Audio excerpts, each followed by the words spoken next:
So the next key for dealing with stress is what we talk about all the time also, but that's a healthy diet. And again, it gives you the energy to deal with that stress.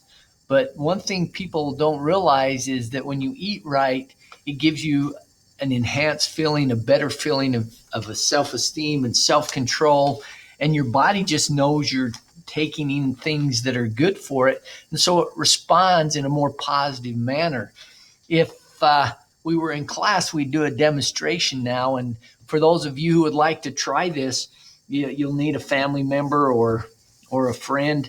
But what you do is get one healthy food, whether it be a banana or an apple, and one junk food, whether it be a Twinkie, a donut, or whatever. And have your friend hold the junk food in their hand.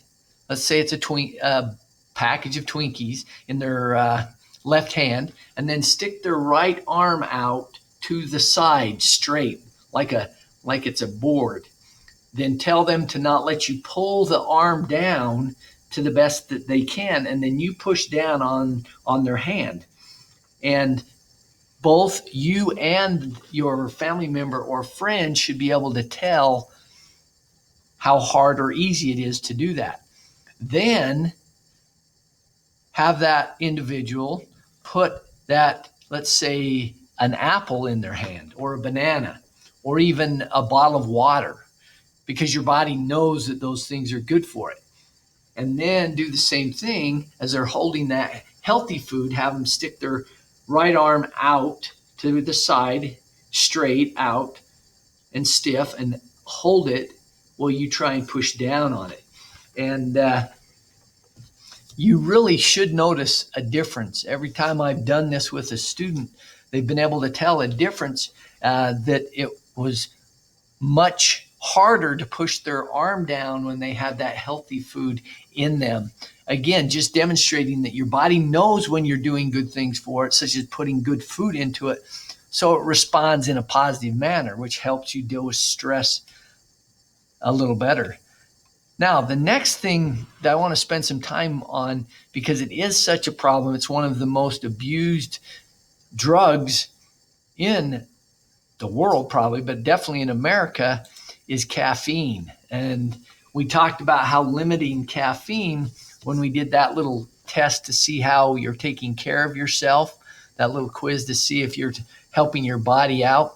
And one of the things was less than 3 cups a week of caffeine, of coffee or pop or energy drink or whatever. And let me just preface that by saying there's nothing worse than energy drinks. I hope none of you drink that. A little later, if we get time, I'd like to just talk about some of the negative effects of energy drinks. But let's just talk about caffeine and how it hurts our stress management when we consume a lot of caffeine, whether that be in coffee, tea, Mountain Dew, whatever the case may be.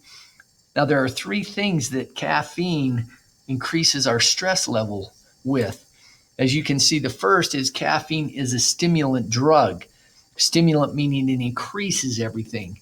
So let's say that your homeostasis, remember that's your normalcy, your heart rate, your resting heart rate, everything, your ability to deal with stress, how you deal with stress is all at a certain level.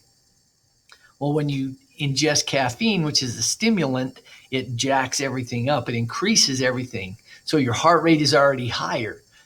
Then all of a sudden you have a stressful situation and your heart rate is already higher.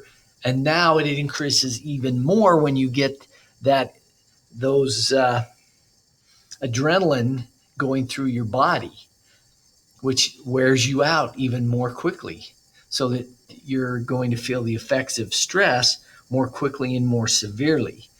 So as opposed to if you don't have that stimulant, which is increasing everything in your body.